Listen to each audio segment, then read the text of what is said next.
Om Namo Bhagavate Vasudevaya. Srimad Bhagavatam, Canto 7, Chapter 9. Prahlad pacifies the Lord with prayers. Text number 28. Evam janam nipatitam prabhavahi kupe.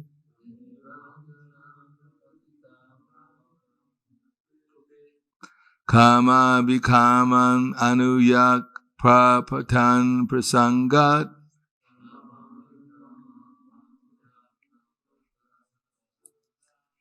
Kritvamasat surarsina bhagavan grihitaha.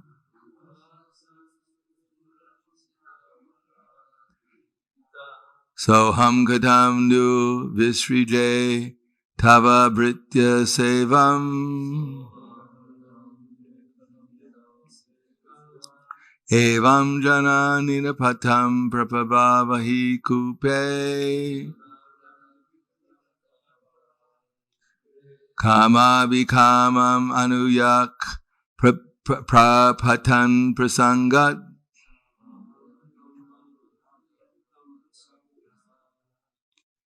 Kritvamasat surasinya bhagavan grihitaha.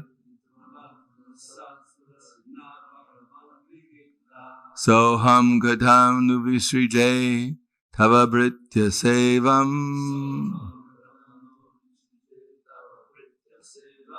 Evam janam niyapatam prabhavakupe. Kama bikaman anuyak pratapana sangha. Kritvat masat surasana bhagavan grihita. Soham katam nu visija tava britya sevam.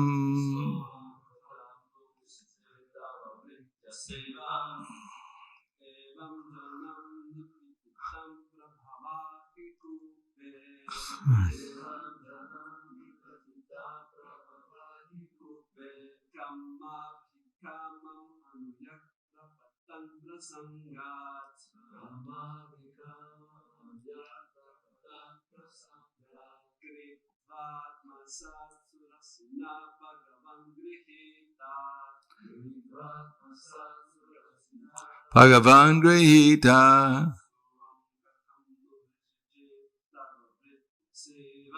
Soham gatam sumnarishe tava britya sevam.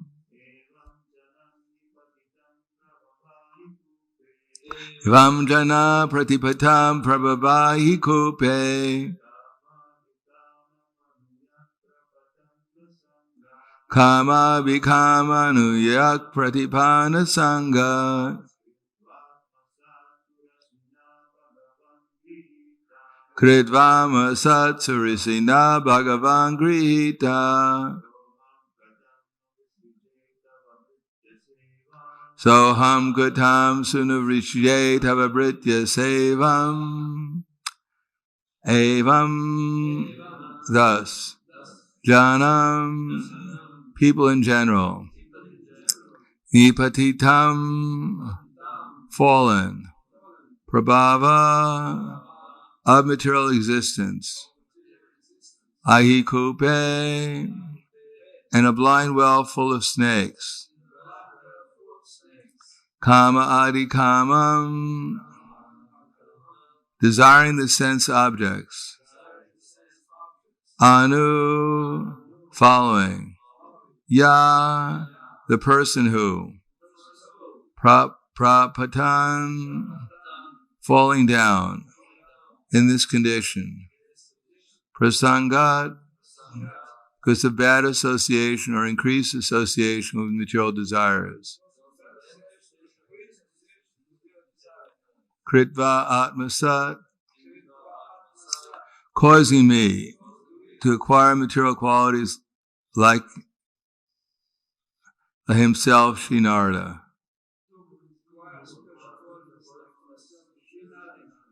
Sura Rishina, by the great saintly person,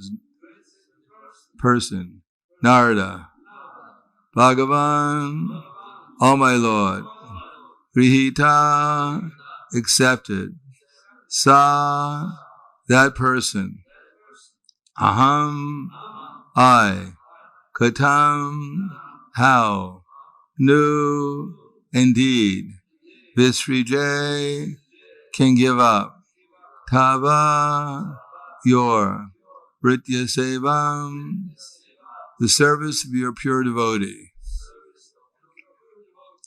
Translation and purport by His Divine Grace, A.C. Bhaktivedanta Swami Srila Prabhupada. O my dear Lord, O Supreme Personality of Godhead, because of my association with material desires one after another, I was gradually falling into a blind well full of snakes, following the general populace. But your servant Narada Muni kindly accepted me as his disciple and instructed me how to achieve this transcendental position. Therefore, my first duty is to serve him. How could I leave his service?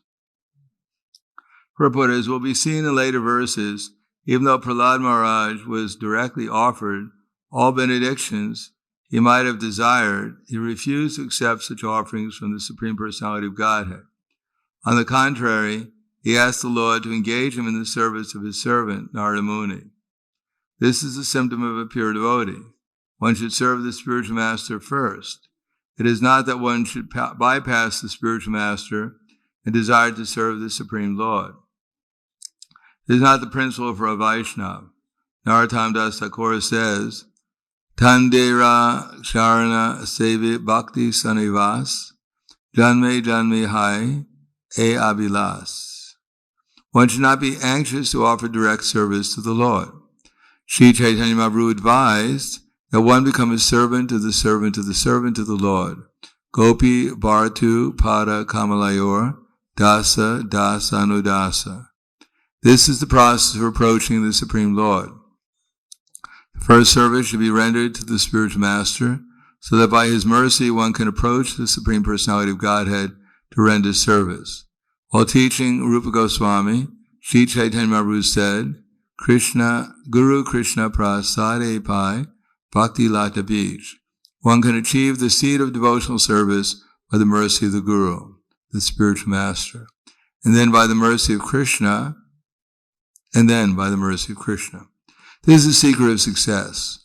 First, one should try to please the spiritual master, and then one should attempt to please the Supreme Personality of Godhead.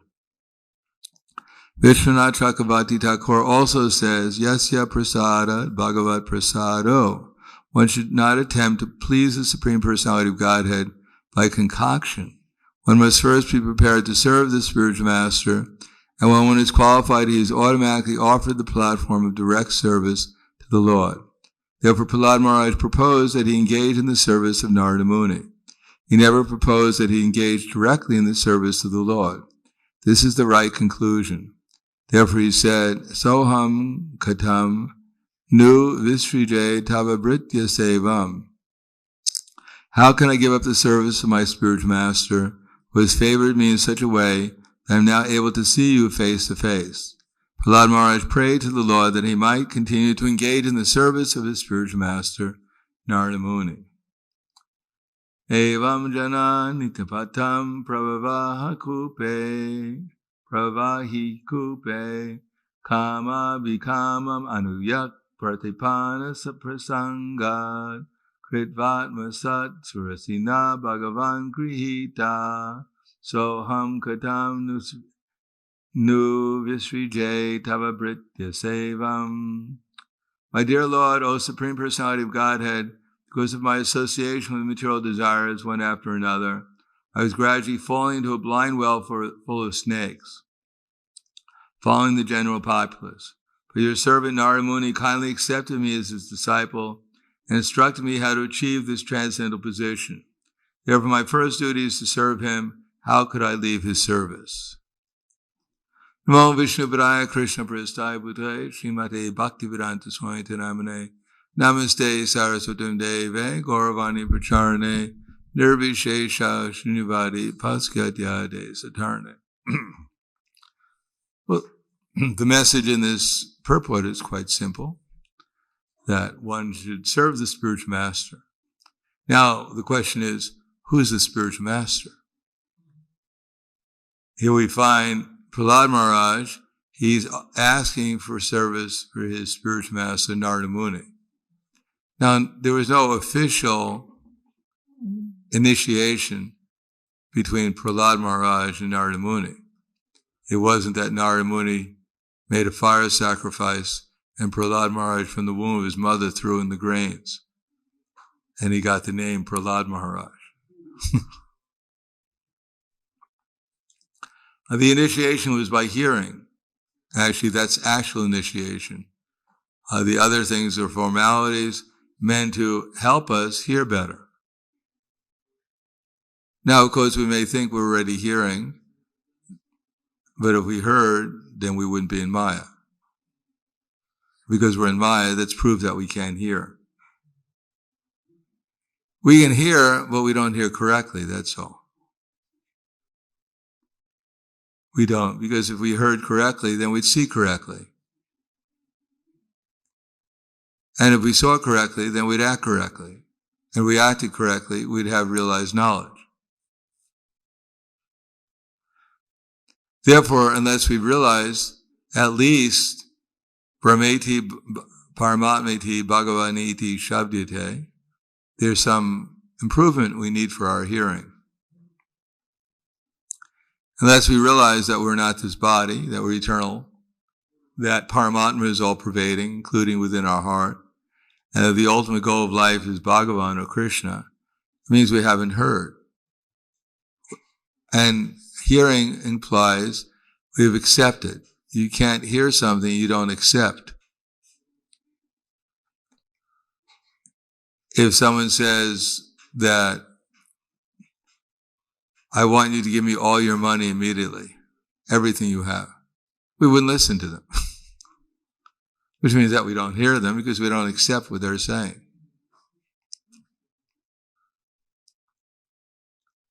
Now, if they said, well, because I want to give you 5 million euros in exchange, and we say, oh, now I can hear. Now I can accept.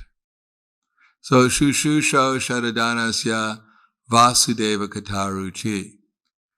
So the verse is Shushusho. Su means very nicely, actually means open.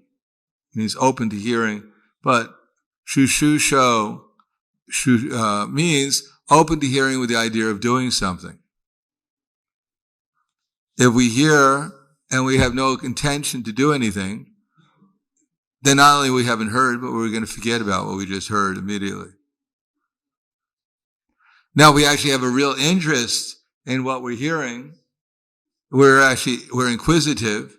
We really want to find out how to go back to the spiritual world and become full of bliss, knowledge eternally. And we're really anxious, and someone says you do A, you do B, you do C, then we're probably going to run out and try and do A at least. If we can remember what B and C is, we'll probably do that too.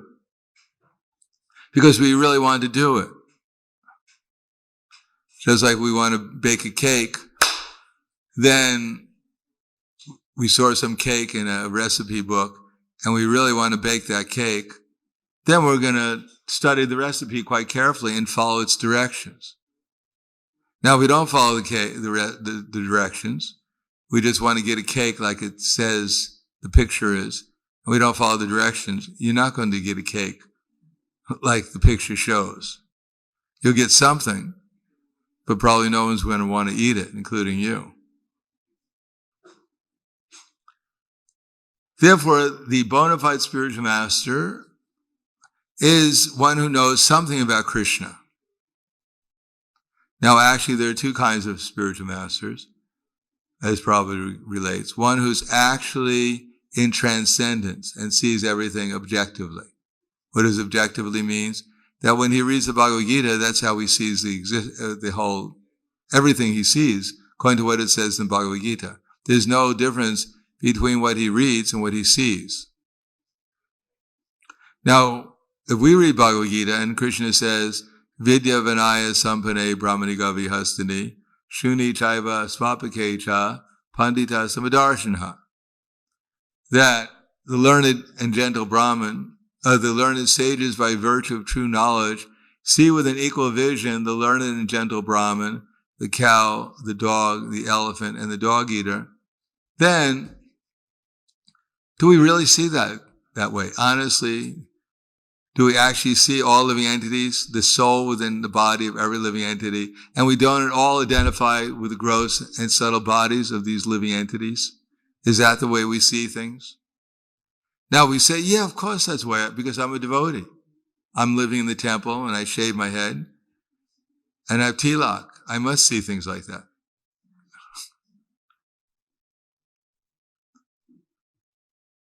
Well, good luck. There's a process. So Krishna just doesn't put into the Bhagavad Gita, Vidya Vinaya, dress in a dhoti, live in a temple, put on tilak, and here's what you see. Vidya Vinaya Sampane Brahmiga Vyasane. That would be very nice. And also you have to take this little pill. We won't tell you what's in the pill. No, Krishna doesn't tell us to take any pill. Nor does he tell us that we're going to see immediately all living entities on the same level. We're going to come to the spiritual level of consciousness, the beginning level. Now, before that, he says, Tad buddhayas tadatmanas tad nishtas tad parayanaha gajatnya punar avritim jnananirduta kalmashaha. If you want to see what the verse is, it's 5:17. Tad buddhayas, one's intelligence. Tad atmanas, one's faith. Actually, not, one's soul, actually, atmanas. Or it could be also one's mind. Tad buddhayas, tad atmanas, tad nishtau, that's faith. Tad nishtat, tad parayanaha, one's refuge. Are all fixed in the Supreme, that one becomes fully cleansed of all misgivings through complete knowledge, and thus proceeds straight on the path to self-realization.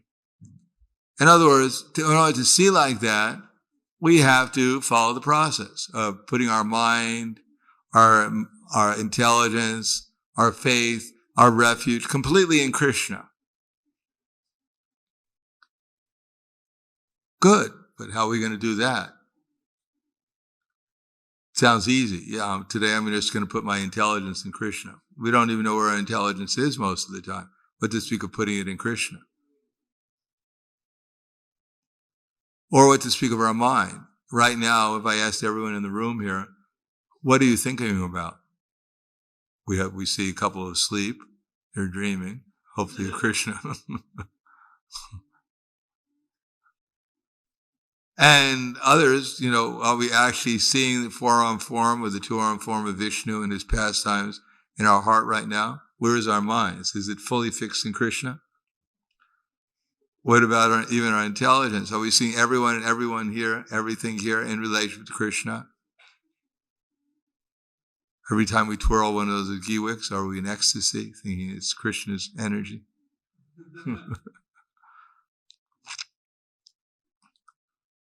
So let's back up one again, because Krishna is saying sequentially. So then there's 16.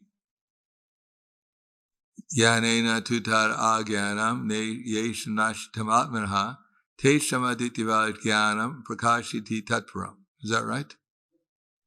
When, however, that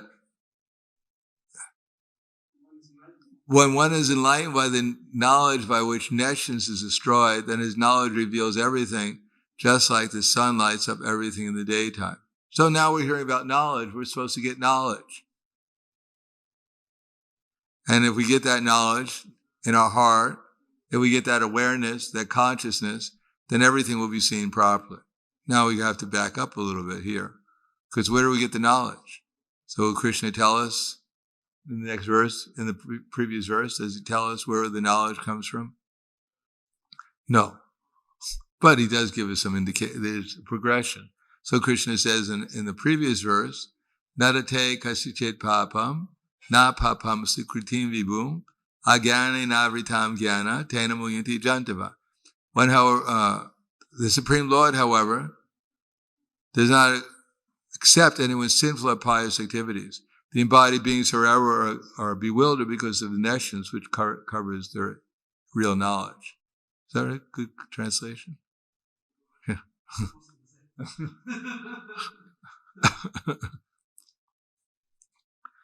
In other words, everything depends on desire. If we're thinking about Krishna, then we make progress in Krishna consciousness. Well, that's doable. We could think about Krishna. That's why the class is here.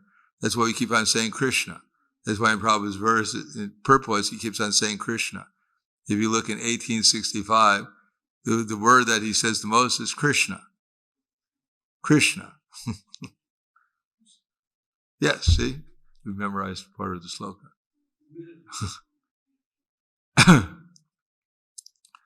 So if we dovetail our desires with Krishna's desires, then we make progress. Otherwise, Krishna will take us on a ride through the modes of material nature according to what we're desiring.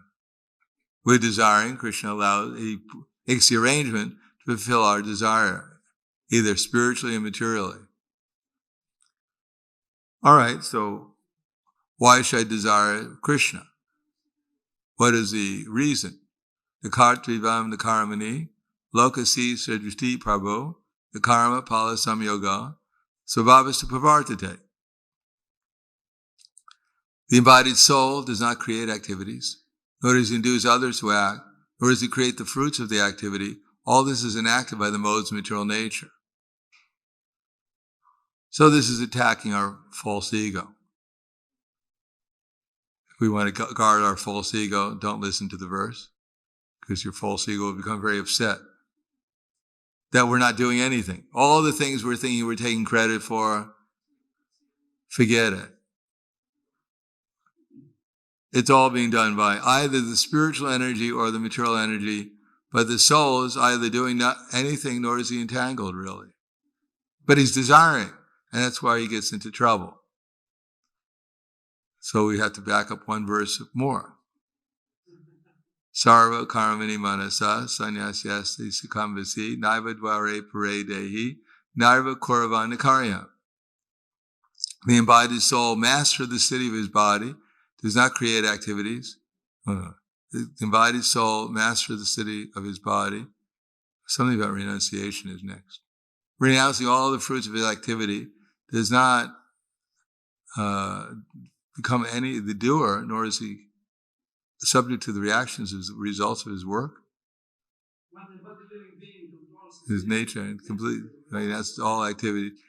He dies simply in the city in 9 gates, neither acting nor causing anything to act. Neither doing anything nor, what's that? Neither working nor causing work to be done. So we have to become situated in ourselves, that I'm a spiritual soul. I'm not doing anything. I'm not really causing things to be done. But I'm going to have to act. Now I have to have choice. If I act in Krishna consciousness, then I'll make spiritual progress. And if I act according to the modes of material nature, then I may make material progress towards the mode of goodness or a higher modes of goodness, or I may go down to hell.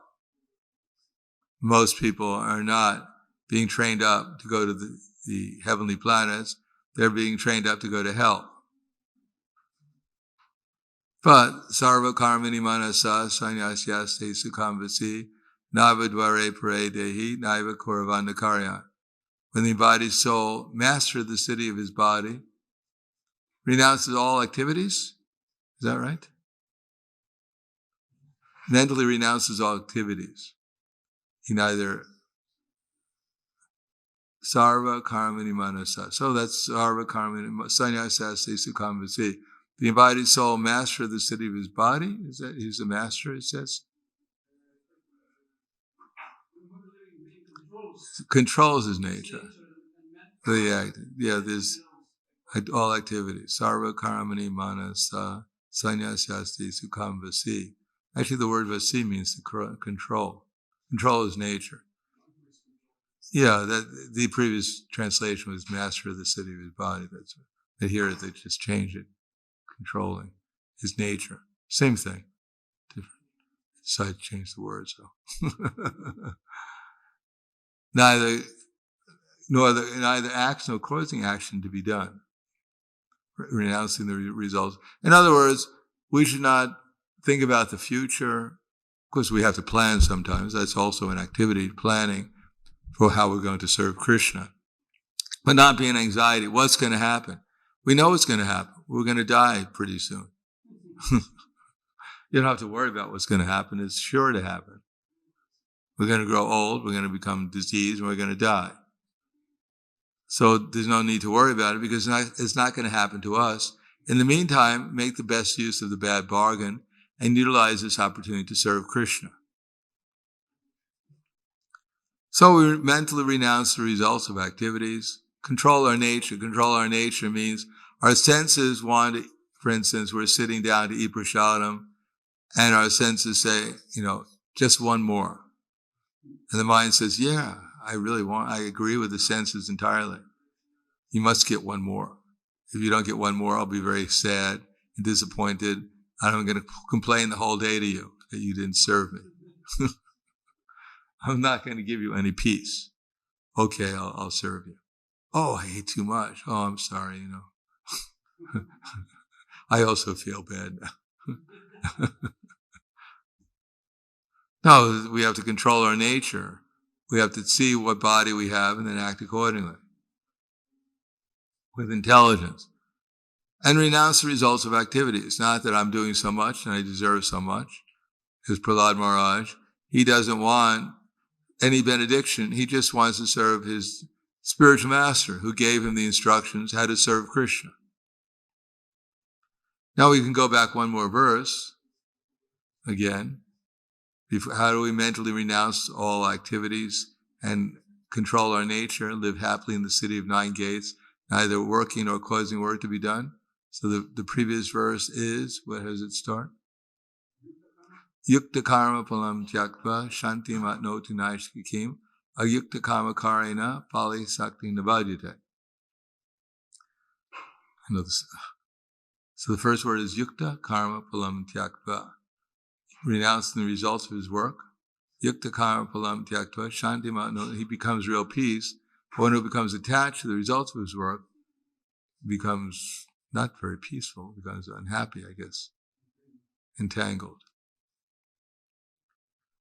In other words, the whole idea is that we're not the proprietors of this world. So if we think I'm the proprietor, and therefore, or I want to become more of a proprietor, then we'll be in Maya. And if we think everything here belongs to Krishna, I must do something with my present energies to serve Krishna, then yukta karma palam tyaktva shanti matnoti, then we'll be peaceful. Otherwise, we'll think we're this body and we'll become entangled in the results of our work. Now we back up one more verse because we've gone from, 15 to 14 to 13, that's 12. So now we're in 11. How does 11 start? Kayena manasa buddhya kevala indriyanapi yogina karma kurvanti sangam tyagdvatma shudaya. Kayena manasa. Kayena means the body. Manasa means the mind. Kayena manasa buddhya, the intelligence. One's faith, refuge, and intelligence are, Kayena manasa buddhya. The yogi, utilizes completely his body, mind, and words only in the service of Krishna. Kayena manasa buddhya kevala indriyarapi yogina karma kurvanti sangam tyagdvatma shudaya. And he becomes purified by such activities. Shudaya. So in other words, that's what we're trying to do. We may not be completely fixed in trying to become Krishna conscious, but we're trying to use our body to some degree, our mind, and our intelligence some degree in Krishna service, and that way we're gradually becoming purified. And the 10 is, what is 10? How does that start? Pramani daya karmani sangam tyaktva vishudaya. Karoti va lipitaye sa sabhapena padma patra mivambasa. Brahma, something about the lotus leaf is untouched by water. The one who engages in devotional service, renounces the results of activity, is not affected by sinful actions, just like the lotus leaf is untouched by water. brahmanyari karmani sangam tyaktva karotiya lipyate nasapapena padma patrami vambasa. In other words, whether we know it or not, as soon as we become thinking ourselves independently, as soon as we forget what Krishna and his representatives want us to do, then immediately we become entangled. But one who's actually acting under Krishna and his representatives' directions, whatever he's doing, he won't be affected by the reactions. If he's actually doing it, following the process of accepting how everything here is meant for Krishna's service and finding out what Krishna actually wants us to do. And the verse before that is interesting also. Naiva kinchit karomi ti yuktamanyate tattvavet pashan srinvan srishan jigran ashnanga chansvapan svasan pralapin vishijan grinanu mishani minashan api indriyandiarte shu vartanta iti daryan. That Naiva kinchit karomi ti. At no time am I doing anything. Naiva kinchit karomi ti. What's the first word of the translation? A person in divine consciousness will engage in seeing and smell and hearing and smelling and while breathing and sleeping, always knows within himself that he does nothing at all. Because while speaking and evacuating and receiving and opening and closing his eyes, he knows that only the material senses are engaged with their objects and that he is aloof from them. So that we have to accept that actually we're not the doer, we're not doing anything. We're simply sitting there and we have the capacity to desire. Now the previous verse to that is something about yoga yukta vishuddhatma vijitatma vijitendriya sarvabhutatma bhutatma kurvan napni lipyate. One who works in devotion, who's a pure soul, who controls his mind and senses, is dear to everyone and everyone is dear to him. Though he's working, such a person is never entangled. So that's what we have to do. We have to follow the example of pure souls who are yukta karma, who engage in devotional service. Yukta karma pulam tyaktva shanti matnoti nakami ayukta karma karena pali sakti nivajate. Yoga yukta vishuddhatma, one who's actually engaged in Krishna service, who's purified. Yoga yukta vishuddhatma vijitatma vijitendriya, who's actually fully engaged in Krishna service. Yoga yukta vishuddhatma vijitatma vijitendriya sarva bhutatma bhutatma, and sees all living entities as Krishna's eternal servants. Kurvan napni lilpite, he's not entangled while he's doing work. And the verse before that is probably Sankhya Yoga Pritag Balava Prahladananda Pandita. We're getting to those verses. What's that? Sannyasus to Mahabaho Dukhamaptuma Yogata Yoga Yukta Vishuddhatma Yoga Yukta Nacharena Digachite. Translation?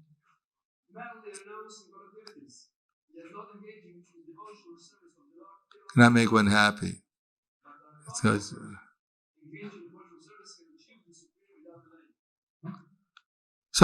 that's starting from karma yoga, doing some activity for Krishna and not thinking ourselves, worrying about the result, that we must enjoy the result. We should worry about the result. Now we do anything for Krishna and good luck, Krishna. No, we shouldn't worry about our enjoying the result. That we shouldn't be, anxious to get praise for it.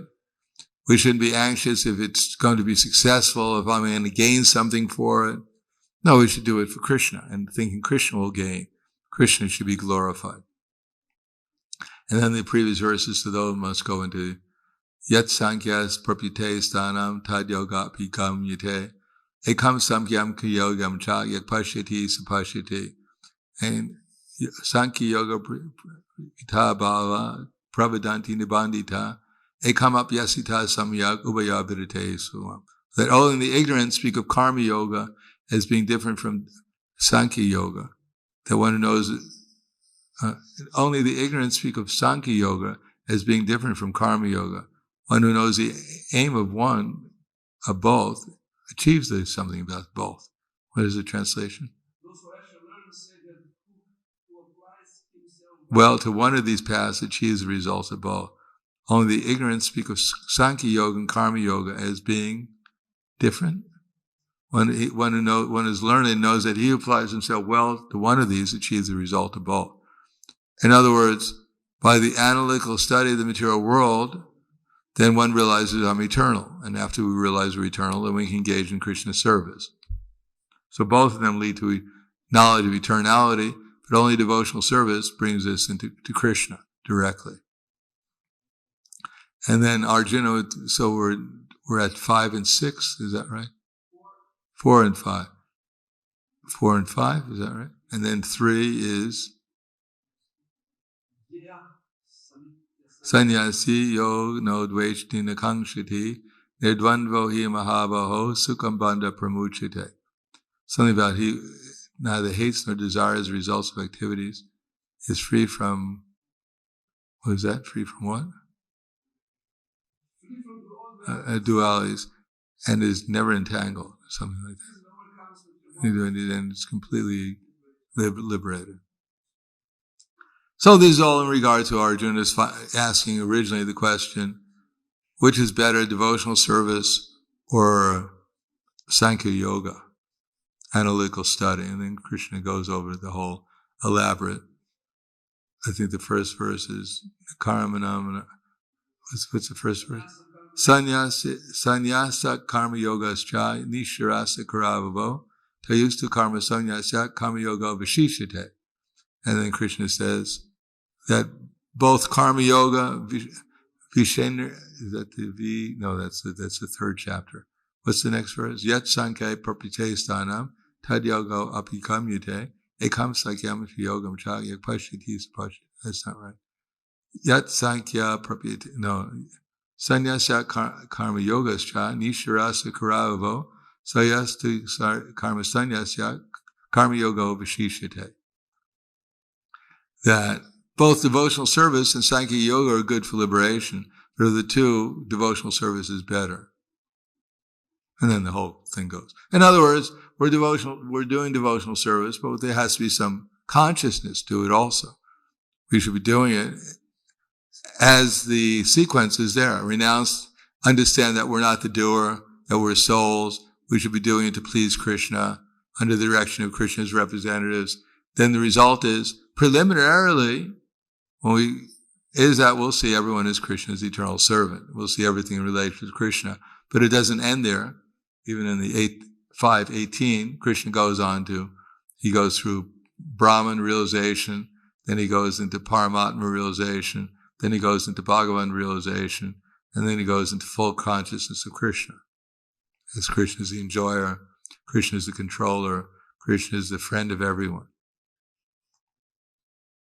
Okay, I'll stop there. Thank you. Any questions? Prabhupada said, learn Bhagavad Gita very thoroughly. That was example. Yes. Hare Krishna, thank you for lecture. In this verse I see that it's example how we have to serve the spiritual master, not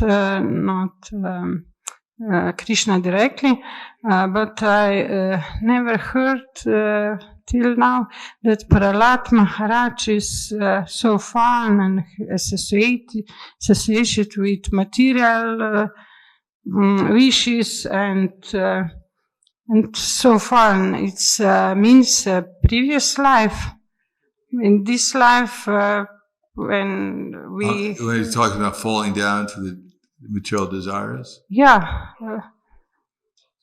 Well, the great devotees are always humble. They're always thinking they're in Maya, and because that way they have some impetus to take shelter of Krishna. So the great devotees think they're the most fallen, and the people who are neophytes, they think they're great devotees. That's the difference between a great devotee and a neophyte. So we think we're very advanced in devotional service. We have a long ways to go. Thank you. Anything else? Yes.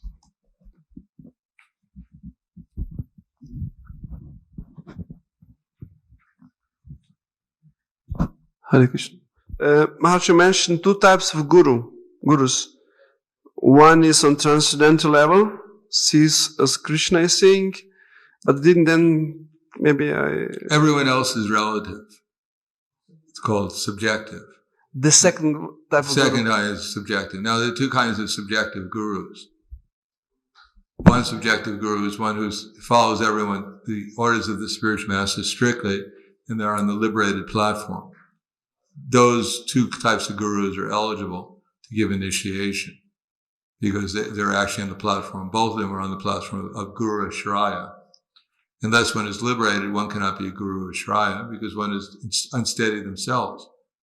How can one unflinchingly, without hesitation, serve someone if they're not on the liberated platform? Because now there's another type of guru, they may be also subjective.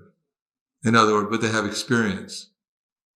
They follow the process more than I have, and therefore I can see that they're more enthusiastic and more steady in their service. So they can also be a kind of guru. If we take initiation from them, we should know, or at least someone should know, what kind of guru we're taking initiation from. And if we take shelter of someone like that, then we should know the limitations of taking shelter of them.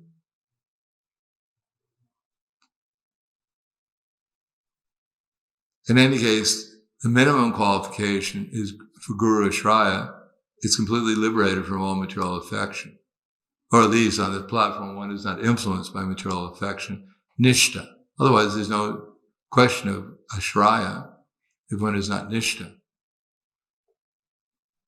Now, initiation is meant for, especially in our society, what we go through the process of initiation. It's especially meant to develop an attitude of service. Unless the guru is seen as the same as the Supreme Personality of Godhead, then how are we going to envision that by serving the guru, we're serving Krishna? We think there's some difference between them in terms of what the guru is desiring and what Krishna desires. If we think there's some difference, then it's useless to take initiation because we'll be hesitant. We will doubt what the guru is saying is an actual representative of Krishna. And therefore, the attitude of service, the guru will be lost, and the attitude to approaching Krishna will be lost. Therefore, the guru has to have the same desires as Krishna in order to actually be properly acting as guru.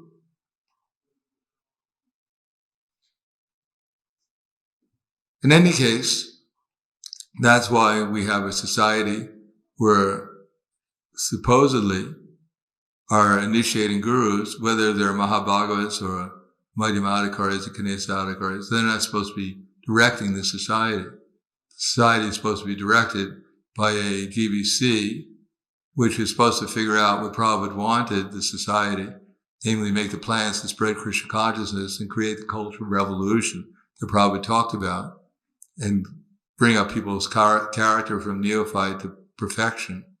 That's what the GBC is supposed to make plans for, and the authorities.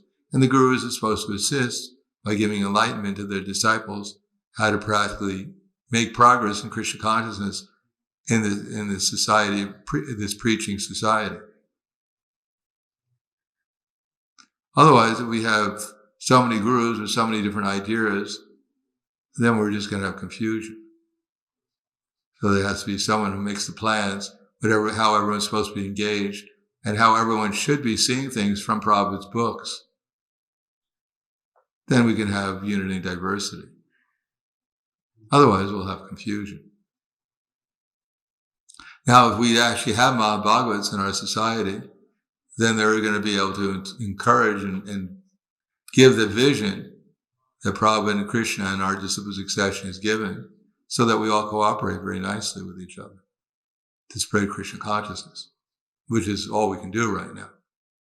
We're not going to walk in a room and people are just going to roll on the ground in ecstasy.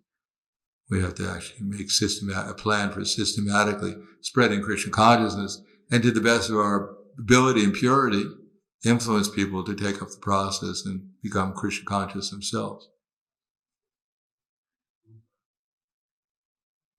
Thank you. Anything else? Thank you very much. Granthara Srimad Bhagavatam ki jai, Srila Prabhupada ki jai, Gaur Premanande.